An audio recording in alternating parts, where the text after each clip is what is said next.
बिस्मिल्लाहिर्रहमानिर्रहीम। अस्सलाम वालेकुम। मोहम्मद इरफान आपके साथ, आप देख रहे हैं इरफान टीवी। आज हम बनाने जा रहे हैं मटन यखनी पुलाव।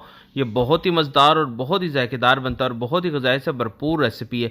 बस आपने इसको मेरे तरीके के मुताबिक फ़ॉलो करना है। जो स्टेप मैं आपको बताऊंगा उसके मुताबिक फ़ॉलो कीजिएगा तो इंशाल्लाह आपका ये मटन यखनी पुलाव बहुत ही मज़ेदार और बहुत ही जायकेदार बनेगा और जो कोई भी खाएगा वो आपकी तारीफ़ किए बगैर नहीं रह सकेगा। अभी आप जितनी मर्ज़ी क्वांटिटी में चाहें बहुत आसानी के साथ खुद इसको घर में बना सकते हैं। बहुत ही यूनिक और बहुत ही आला रेसिपी आपके साथ मैं शेयर कर रहा हूं। तो चलते हैं हम अपनी रेसिपी की तरफ। जिन चीज़ों की जरूरत साथ साथ नोट कर लीजिए। बिस्मिल्लाहिर्रहमानिर्रहीम। एक देचकी ले लीजिए और इसके अंदर बोनलेस मैंने गोश्त लिया है। मटन 2 किलो, इसको अच्छी तरह मैंने वॉश करके थोड़ा सा ड्राई कर लिया था। घी हमें चाहिए होगा हाफ कप के करीब, वो आपने इसके अंदर ऐड कर देना है। पानी हमें चाहिए होगा 2 गिलास, वो आपने इसके अंदर ऐड कर देना ताकि अच्छी तरह हमारा गोश्त गल सके।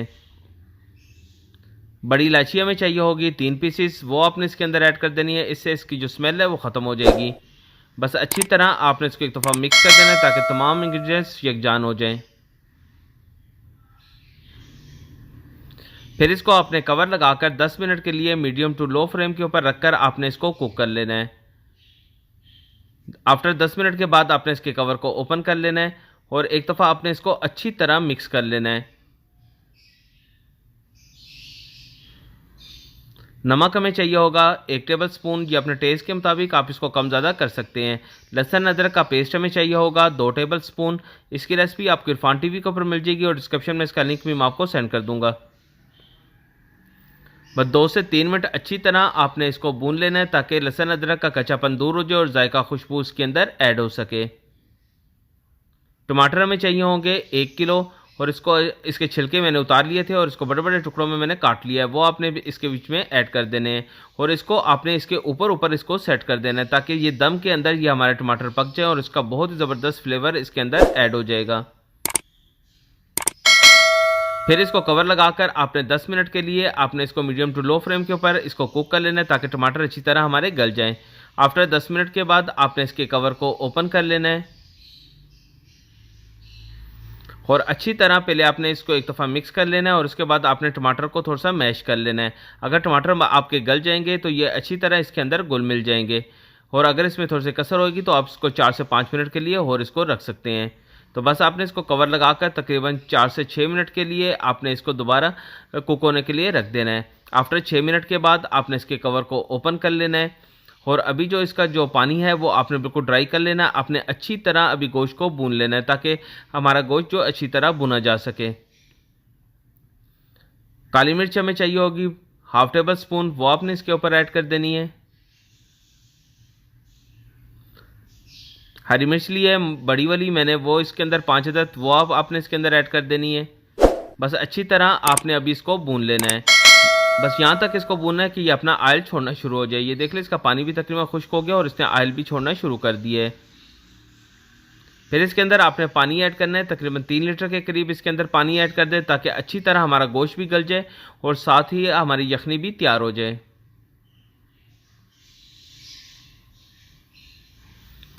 गरम मसाला में चाहिए होगा 2 टेबल स्पून साबुत, वो मैंने लिया है, वो आपने इसके अंदर ऐड कर देना है और अच्छी तरह आपने इसको भी 2 से 3 मिनट अच्छी तरह पका लेना है ताकि तमाम मसालों का कच्चापन दूर हो जाए और जायका खुशबू इसके अंदर ऐड हो सके।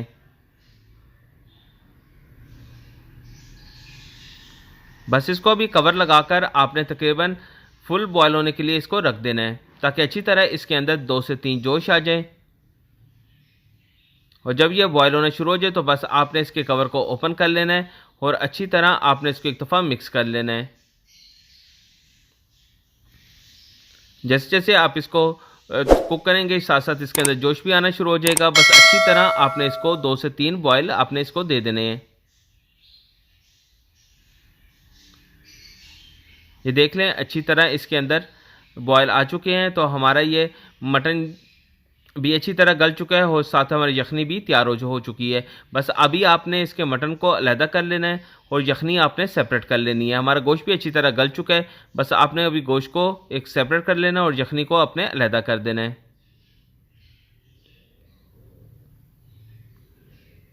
बहुत ही यूनिक रेसिपी आपके साथ मैं शेयर कर रहा हूँ। ये पुलाव बहुत ही मज़ेदार और बहुत ही ज़ायकेदार बनता है। तो बिस्मिल्लाहिर्रहमानिर्रहीम, एक देचका ले लीजिए और उसके अंदर जो यखनी के ऊपर जो ऑयल था वही आप ऑयल इसके अंदर आपने हाफ कप के करीब इसमें ऐड कर देना है। प्याज हमें चाहिए होंगे 250 ग्राम। इसको लच्छेदार मैंने काट लिया था, वो आपने इसके अंदर ऐड कर देने हैं। बस अच्छी तरह आपने इसको एक दफ़ा मिक्स कर लेना है ताकि ऑयल के साथ हमारे प्याज भी अच्छी तरह मिक्स हो जाए। और बस आपने इसको यहाँ तक इसको फ्राई करना है कि इसके ऊपर बहुत ही प्यारा सारा गोल्डन सा कलर आ जाए। ज़्यादा ओवरकुक आपने इसको नहीं करना है, बस अच्छी तरह आपने इसको भून लेना है। हम ग्रीन चटनी थोड़ी सी तैयार कर लेते हैं। तो इसके लिए हमें धनिया चाहिए होगा हाफ गट्ठी, वो आपने ग्राइंडर के अंदर ऐड कर देना है। मिंट हमें चाहिए होगा पुदीना हाफ गट्ठी के करीब, वो भी आपने इसके अंदर ऐड कर देना है। हरी मिर्च हमें चाहिए होगी 4 से 5 पीसीस, वो आपने इसके अंदर ऐड कर देनी है। पुलाव मसाला हमें चाहिए होगा 4 टेबल स्पून, वो आपने इसके अंदर ऐड कर देना है। दही हमें चाहिए होगा 500 ग्राम, आधा किलो, वो आपने इसके अंदर ऐड कर देना है। और इसको आपने अच्छी तरह ग्राइंड कर लेना है ताकि ये तमाम जो अज्जा हैं वो अच्छी तरह आपस में मिक्स हो जाए और यकजान हो जाए और इसका बेहतरीन सा पेस्ट हमारा तैयार हो जाए। तो ये देख लें, हमारा दही का पेस्ट अच्छी तरह तैयार हो चुका है। इसको अच्छी तरह मैंने ग्राइंड कर लिया है। अभी आपने यही जो दही का पेस्ट है वो आपने इसके अंदर ऐड कर देना है।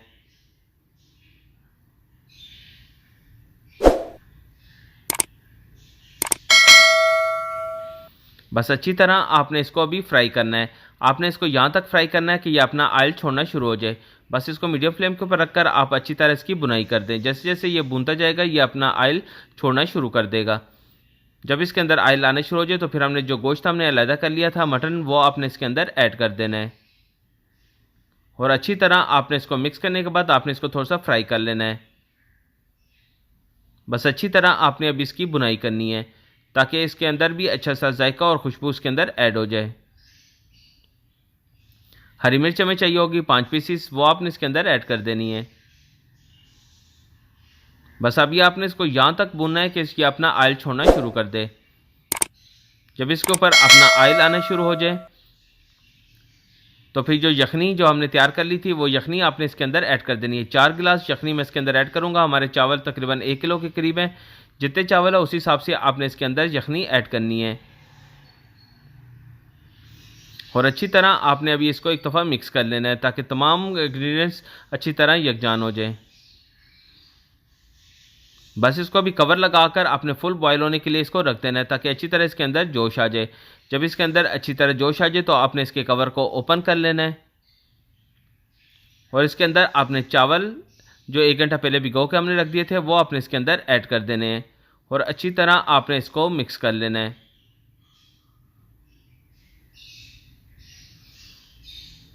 फिर इसको कवर लगाकर आपने फुल बॉयल होने के लिए इसको रख देना है। जब इसके अंदर थोड़ा सा बॉयल आना शुरू हो जाए तो फिर आपने इसके कवर को ओपन कर लेना है और उसके बाद आपने नमक को चेक कर लेना है। अगर नमक आपको थोड़ा सा कम लगे तो आप इसके अंदर 2 टेबल स्पून नमक भी ऐड कर सकते हैं या अपने टेस्ट के मुताबिक आप इसको कम ज़्यादा कर सकते हैं। बस बहुत ही नरम हाथ के साथ आपने इसको एक दफ़ा मिक्स कर लेना और अभी आपने इसकी यखनी को थोड़ा सा ड्राई कर लेना है।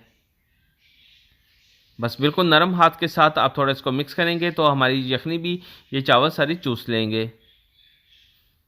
फिर इसको कवर लगाकर आपने तकरीबन 15 मिनट के लिए बिल्कुल लो यानी कि दम वाली फ्लेम के ऊपर आपने इसको रख देना है ताकि अच्छी तरह हमारे चावल जो हैं वो कुक हो सकें।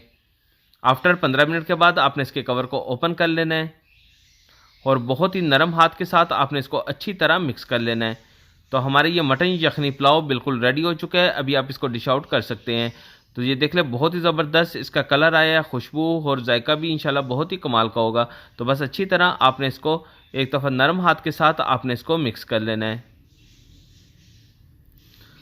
तो ये देख लें, हमारा मटन यखनी पुलाव बिल्कुल रेडी है। बहुत ही ज़बरदस्त इसकी लुक आई है, जायका और खुशबू बहुत ही कमाल की है। तो आपसे गुजारिश है, अगर आपने अभी तक इरफान टीवी को सब्सक्राइब नहीं किया तो इरफान टीवी को सब्सक्राइब कर लीजिए और साथ ही बेल आइकॉन का बटन को भी दबा दीजिए ताकि आने वाली सबसे आला और मेरी रेसिपी सबसे पहले आपको मिल सके। ये आप लोगों की तरफ से प्यार, मोहब्बत, खलूस और आप लोगों का इनाम होता है जो हमारे चैनल को सब्सक्राइब और लाइक करते हैं। तो आप ये रेसिपी ज़रूर बनाइएगा और फीडबैक से लाजमी बताइएगा कि आपने बनाई तो आपकी ये कैसी बनी। अभी अपना और अपने गिरदोनवा का ख्याल रखिएगा। मोहम्मद इरफान को इजाज़त दीजिए। अल्लाह हाफिज़।